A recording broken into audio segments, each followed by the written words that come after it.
Le chiffre du jour, c'est 9,8%.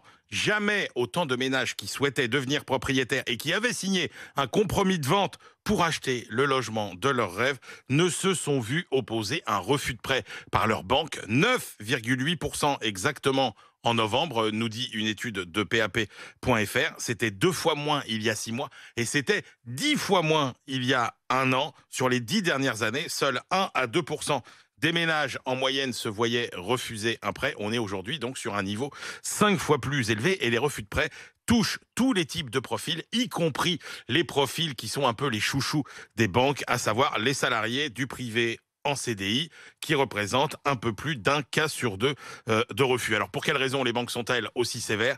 Eh bien, parmi les raisons qui conduisent à un refus de prêt, les acheteurs citent majoritairement le problème du fameux taux d'usure. Le taux d'usure, c'est le taux maximal que les banques ne peuvent pas dépasser pour faire un crédit, assurance incluse évidemment, et ce taux est déterminé par la Banque de France en fonction de l'évolution des taux d'intérêt sur les marchés financiers. Il est de 3,05 aujourd'hui et au départ, c'était une mesure de protection des emprunteurs pour éviter les abus.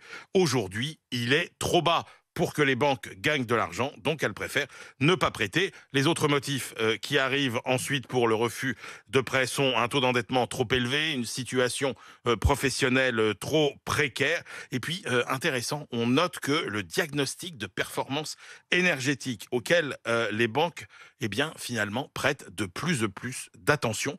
C'est un obstacle maintenant dans presque 4% des cas. C'est pas beaucoup, mais ça augmente.